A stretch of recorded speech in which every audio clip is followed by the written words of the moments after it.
ഒരു ഉമ്മയല്ലേ നമുക്ക് ജീവിതത്തിലുള്ളൂ. ഉമ്മ പോയാൽ ഇനി ആര്? ഉമ്മ പോയാൽ കണ്ണിന്റെ കാഴ്ച പോയ പോലെ എന്നല്ല പറയേണ്ടത്, സൂര്യനെ അസ്തമിച്ച പോലെ ഒരു ഇരുട്ടായിരിക്കും ജീവിതത്തിൽ. ഒന്നും ആരോടും പറയാനും കഴിയില്ല, ഒരു ടെൻഷൻ പറയാൻ കഴിയില്ല. കാരണം ബാക്കി ആരോട് നമ്മൾ ടെൻഷൻ പറഞ്ഞാലും അവരുടെ ടെൻഷൻ നമുക്ക് കേൾക്കേണ്ടി വരും. ഉമ്മക്ക് എത്ര ടെൻഷൻ ഉണ്ടെങ്കിലും നമ്മളെ ടെൻഷൻ ഉമ്മ കേട്ടാൽ കുറെ ദിവസമായ മോനെ ഡോക്ടറെ കാണിച്ചിട്ടില്ല, എന്താ മോനെ ഇങ്ങോട്ട് വാ. അതൊരു സ്നേഹം. ആ സ്നേഹലോകം വല്ലാത്ത ലോകമാണ്. നമ്മുടെ നാടുകൾ ഇപ്പോൾ വൃദ്ധസദനങ്ങളാണ്. ഓരോ വീടും വൃദ്ധസദനം. 5 മക്കള്, ഓരോരുത്തരിങ്ങനെ വ്യത്യസ്ത ഗൾഫ് രാജ്യത്ത് വിത്ത് ദയർ വൈഫ്സ്, അവരുടെ ഭാര്യമാരൊന്നിച്ച് ആജിക്ക് അജുമി വൃദ്ധസദനത്തിന്. 5 ബെഡ്റൂമുള്ള വീടൊക്കെ ആയിരിക്കും, ബാത്റൂം അറ്റാച്ച്ഡ് ആയിരിക്കും. വൃദ്ധസദനങ്ങൾ ആർക്ക്? അവരവർ my life is my choice. എന്റെ ജീവിതം, ഞാൻ, എന്റെ ഭാര്യ, എന്റെ മക്കൾ എന്ന ലോകത്ത് ചുരുണ്ട് കടന്നുപോയി.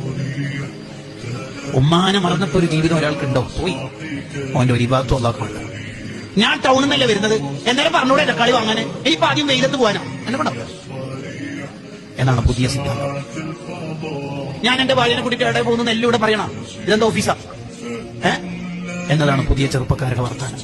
കല്യാണം കഴിക്കുന്നവരെ ഉമ്മയായിരുന്നവന്റെ എല്ലാം. പിന്നെ ഒരു പെണ്ണിനെ കാണുമ്പോഴേക്ക് മോനെ നീ ഒഴിവാക്കി പോകേണ്ടതല്ല ഉമ്മ. ബാക്കി ഏത് തെറ്റായാലും ആഖിറത്തിലായിരിക്കും അതിന്റെ ശിക്ഷ ഉണ്ടാവുക. ഇത് ദുനിയാവ് തന്നെ കിട്ടിത്തുടങ്ങും. ഉമ്മാനെ എങ്ങാനും ഉപ്പാനെ എങ്ങാനും ബുദ്ധിമുട്ടിച്ചാൽ ദുനിയാവ് തന്നെ കിട്ടും.